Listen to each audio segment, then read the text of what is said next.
Nestled in the shadow of its imposing, now abandoned keep, sits the dwindling riverside village of Weepstone. But things were not always so. For in times gone by, a man from the east, known only as Raal, grew to power, waging a relentless campaign westward.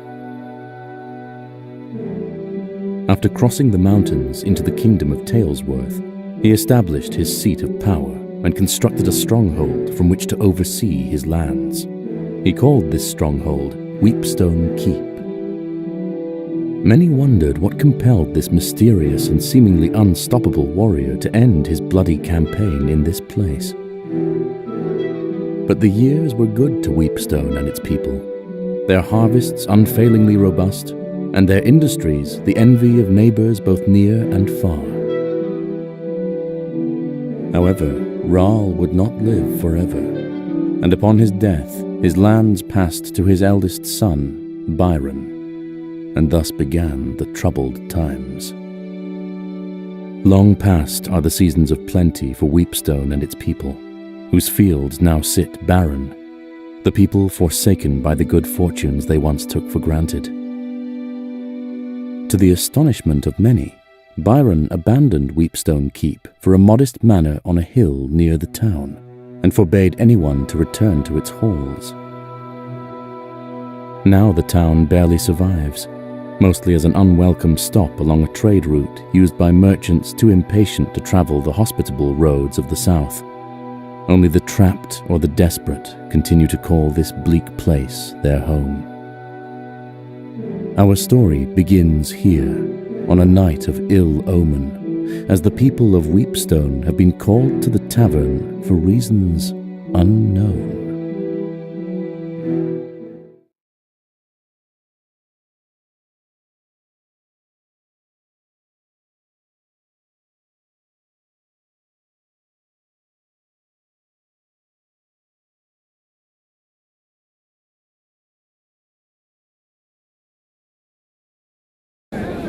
Good people of Weepstone, I've summoned you here to discuss a matter of grave importance. My brother and your lord, Byron, has fallen ill.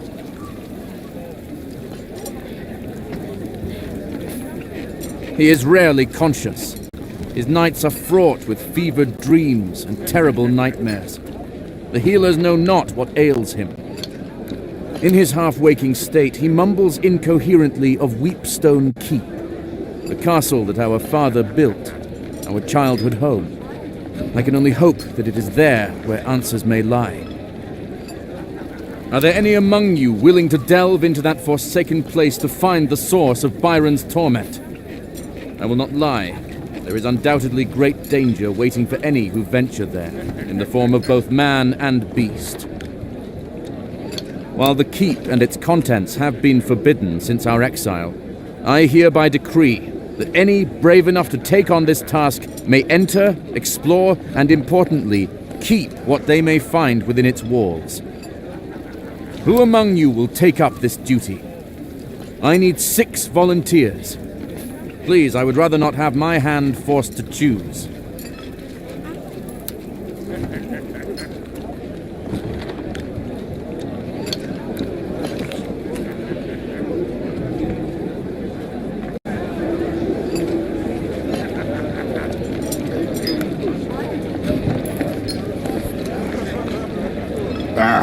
I said I would stick to plows and horseshoes. But I still know how to swing a hammer. I'll go.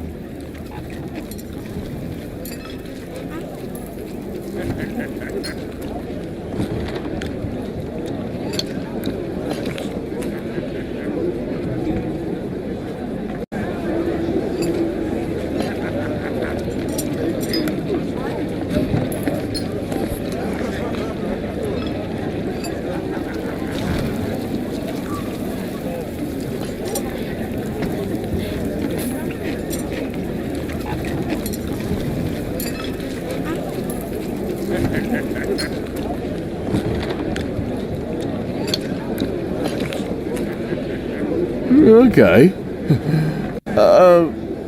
What's the key?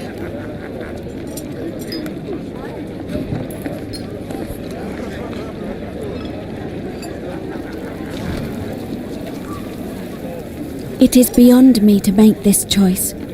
This path has already been chosen for me.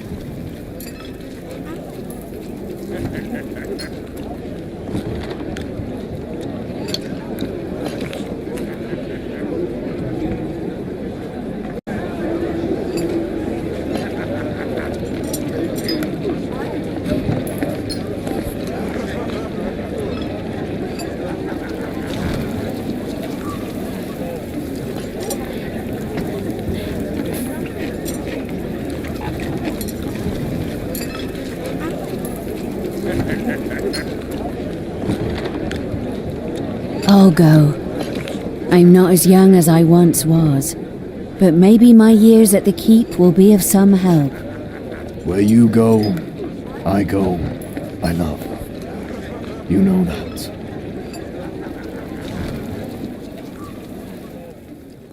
And so the unlikely party set out for the keep, arriving at the gates just as the evening light began to fail.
One can only assume the formidable visage on this statue is Rahl himself. The left hand holds a small shield, while the right hand holds a lion-headed scepter.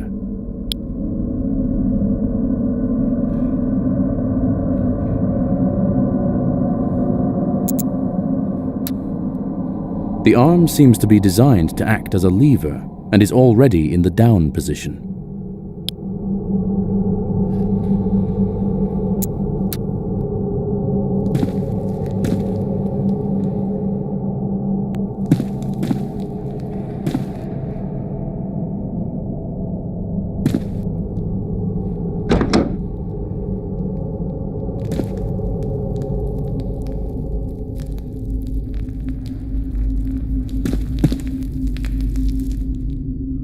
One can only assume the formidable... The arm seems to be designed to...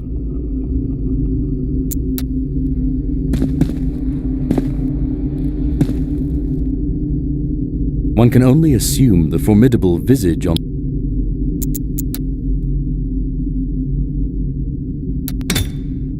The scepter snaps into place with a satisfying click.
This door is wedged shut by the damp and refuses to open despite your best efforts.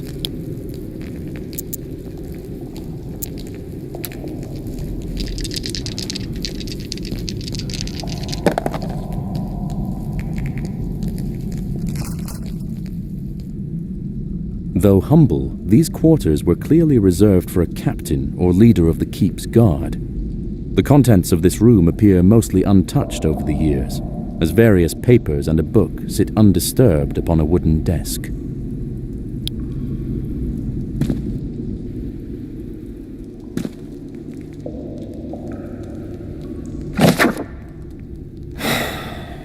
My thoughts of late are greatly troubled, and my faith in our Lord falters. That priestess, Lorona, and her jealously guarded activities beneath the keep bring me great concern.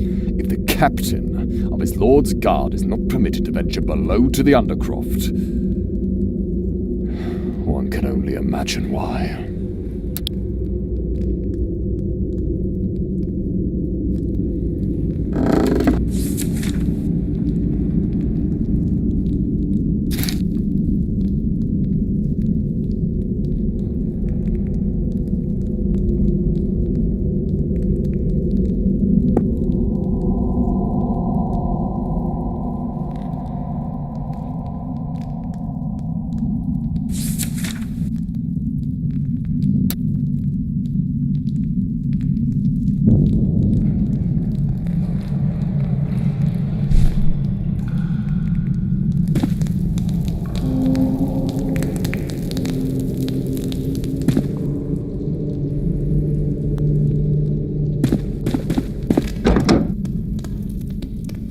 Spartan beds and matching foot chests hint at this room's use as a barrack of some kind.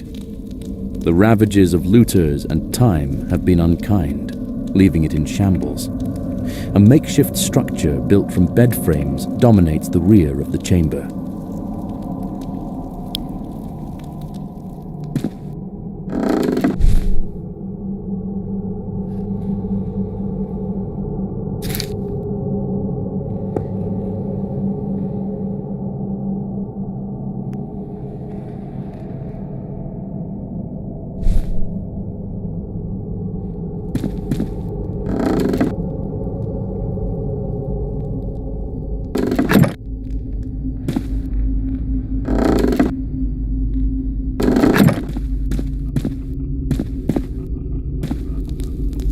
The sound of small boots disturbs the quiet of the room as small figures burst forth from the haphazard barricade.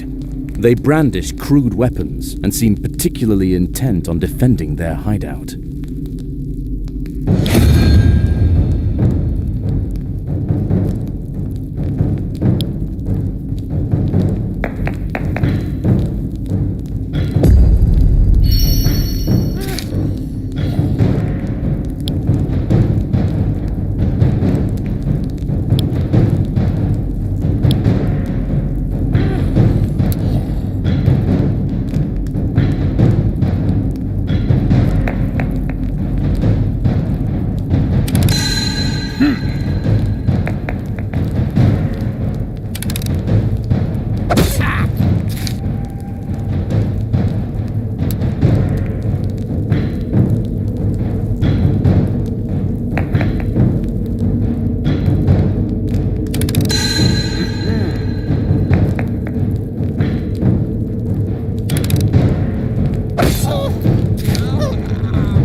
A grinding noise, followed by the sound of metal scraping on stone, echoes from deep within the keep.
A foul odor pervades this place, a smell so heinous it is beyond description. A sitting board runs the length of the far wall, with 3 openings. Despite the buzzing flies, you hear the faintest sound of rushing water that seems to be coming from the farthest hole.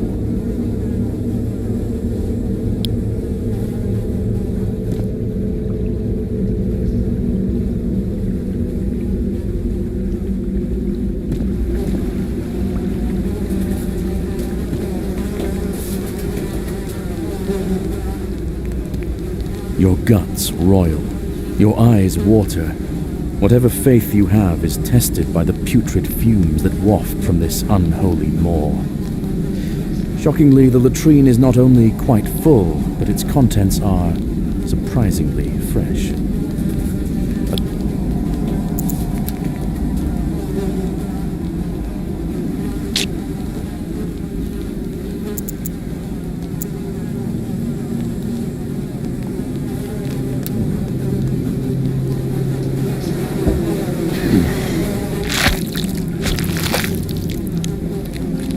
You sift blindly through horrors within, and to your surprise, you retrieve what feels like a ring.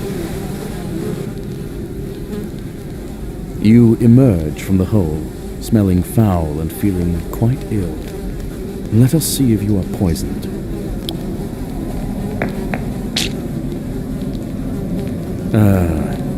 Let's just say that you're poisoned.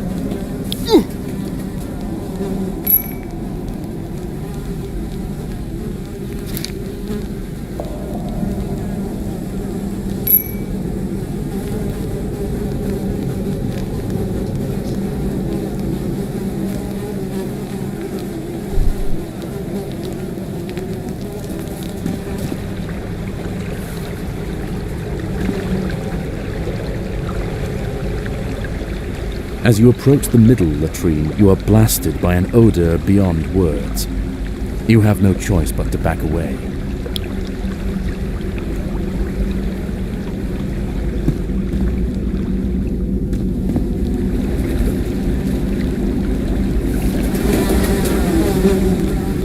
Peering into the opening shows a drop that leads out of sight and into absolute darkness, farther than any sane person would attempt to climb.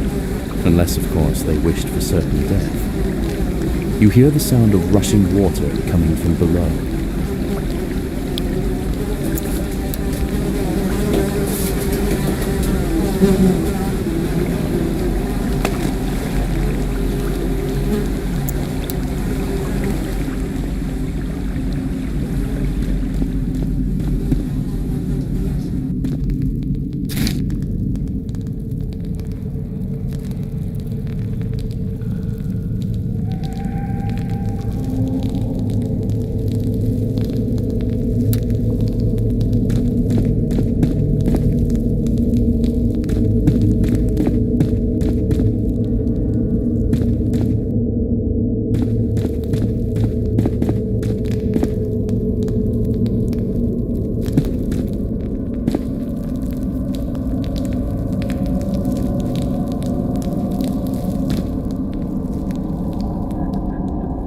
This door is not locked, but it refuses all attempts to open it. No discernible sounds come from beyond the door. You attack the door, but fail to cause any significant damage.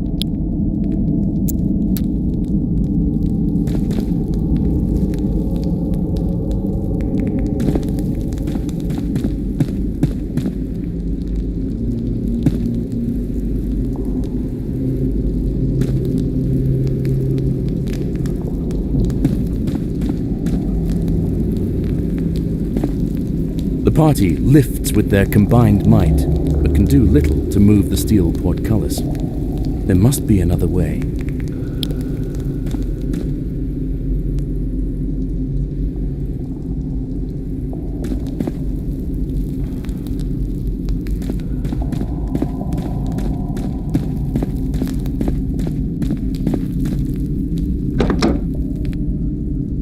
This stately but smaller hall seems to have served as a gallery of sorts. Crumbled detritus of carved busts and toppled plinths lie in shambles across the floor. The only remnants that hint at the original grandeur of this place are the large tapestries that still hang on the opposing walls, dominating the space.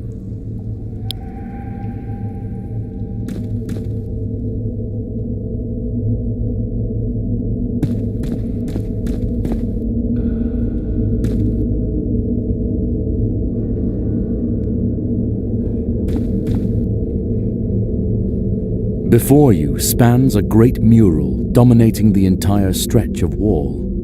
A man, most likely Rahl himself, sits astride his great warhorse. He brandishes an outstretched sword at the body of a fallen foe, flanked by his imposing host.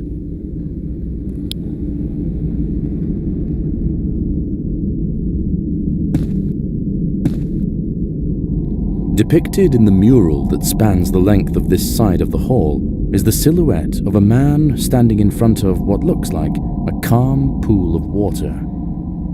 Though at first it appears to be merely a pool in a cavern, the exacting geometric carvings that decorate the hewn stone walls are of unsettling design.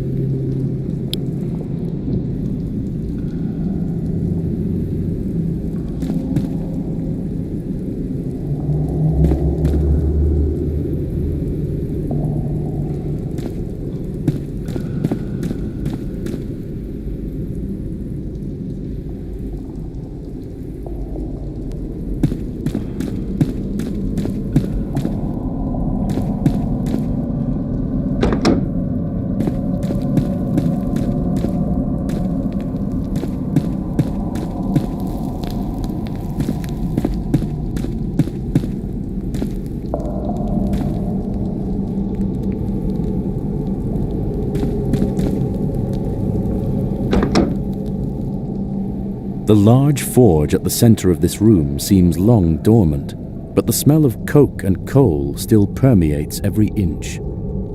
Crates, barrels, and scattered ashes are scant reminders that this was once the beating heart of the keep.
The forge is not lit, so the bellows have no effect.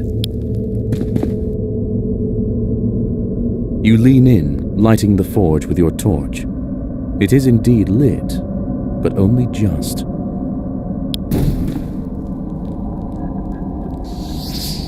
The forge begins heating up as you pump the bellows, but the embers remain quite cold. As more air pumps into the forge, you begin feeling some heat. The forge is as hot as it's going to get. The heat feels good in this cold, forgotten place.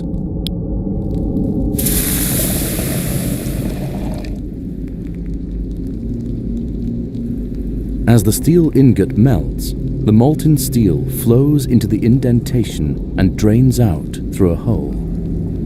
You seem to be missing something.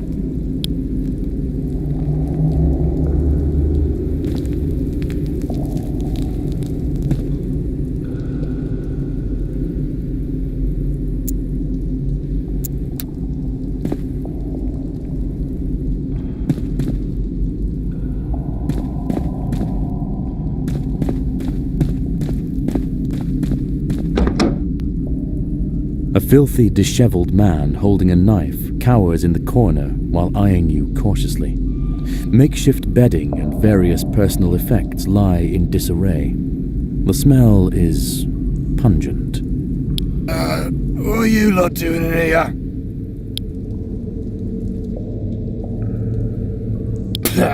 Curse that place and everyone in it. Like them bastards were more than happy to see the back of Old Creek.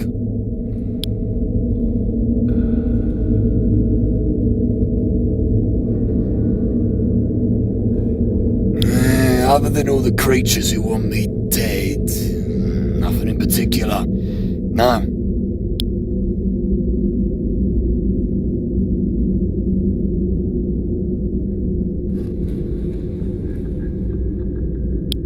Sure. If you'll, have Old Creek.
This door is locked and won't budge.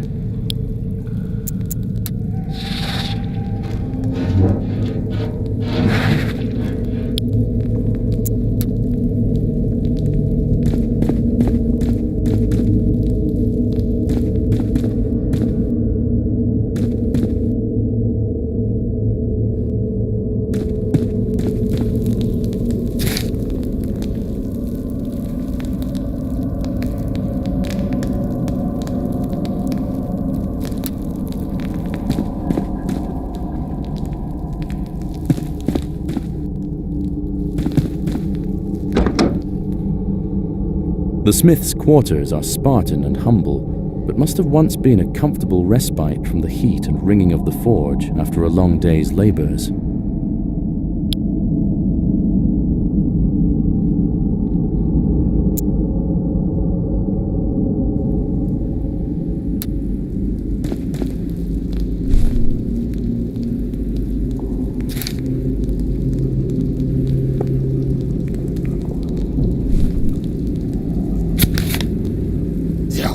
Daft blasted idiot. I just can't seem to keep my head on straight anymore these days. 1. Forge the armory key for the 3rd time this year. 2. Finish up Larona's set of fancy daggers. 3. Ask the apothecary about these blasted nightmares.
As the ingot begins to melt, the steel slowly oozes into the mold.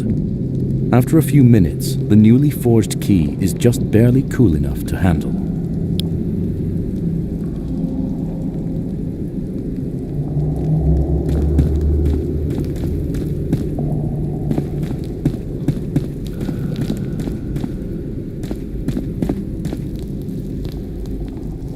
This door is locked and won't budge.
This door is locked and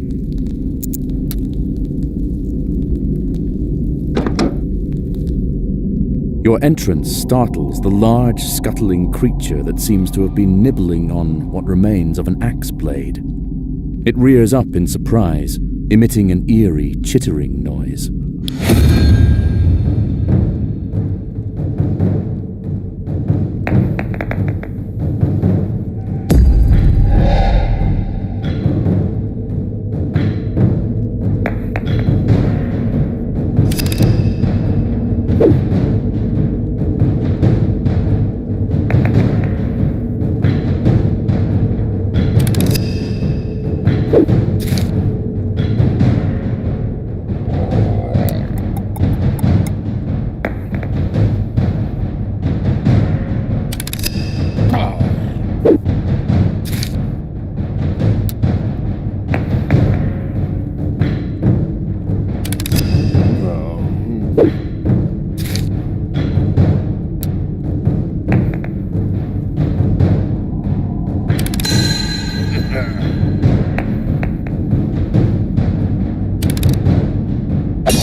The earthy smell of rusting metal and leather gone to rot fill this chamber that clearly once served as an armory. Mouldering armor and rusting weapons sit in chaotic piles, strewn without care and long forgotten. These weapons have been corroded beyond use by the Iron Belly's fetid bile.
A grinding noise, followed by the sound of metal scraping on stone, echoes from deep within the keep.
A large, barren courtyard opens before you, complete with mature trees and cobblestone walkways.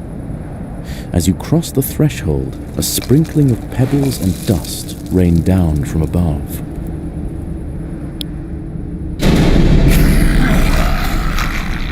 From atop the towering walls surrounding the courtyard, a group of screeching kobolds vault the parapets and descend upon you.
Despite your best efforts, the door refuses to budge.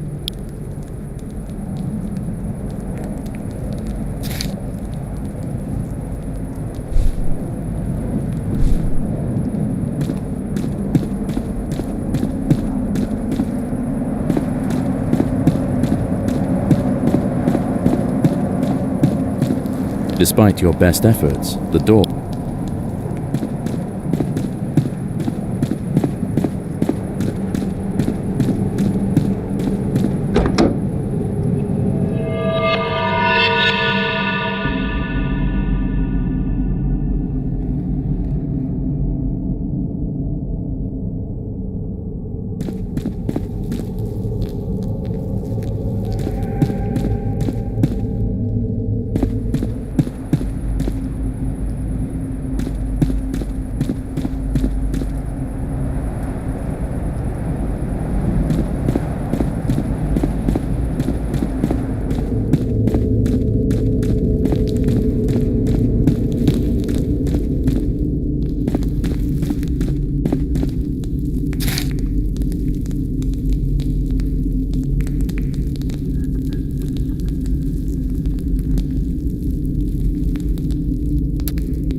This door is not locked, but it refuses all attempts to open it.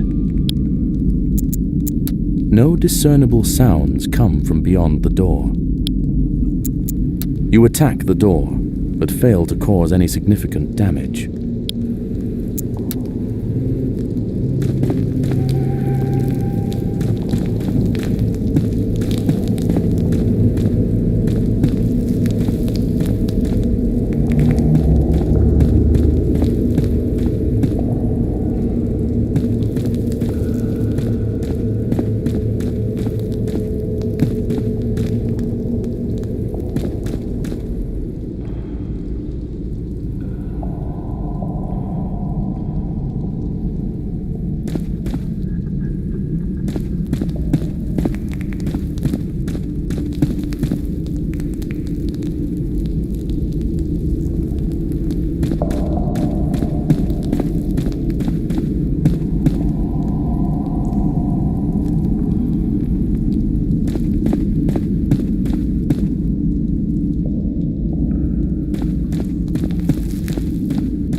This door is not locked.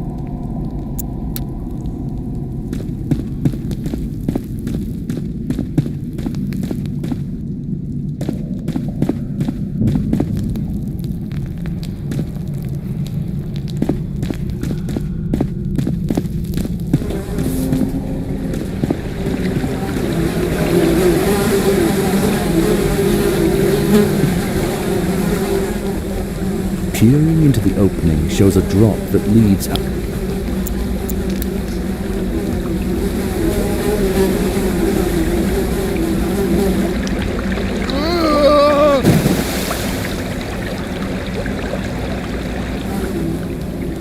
The party calls down in desperation, but they receive no reply.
You there?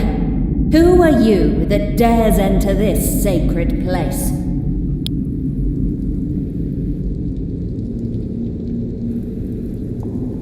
Truly, I'm surprised the ignorant fool still lives. I would see you clearer. Come closer. Now.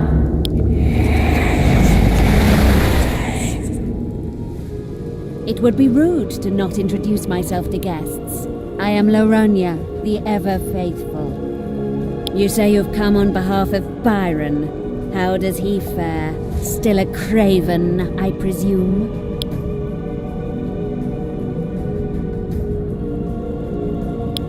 How tragic. Maybe he'll pull through. I know of ways to end his suffering. Let me show you.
must have misinterpreted the omens.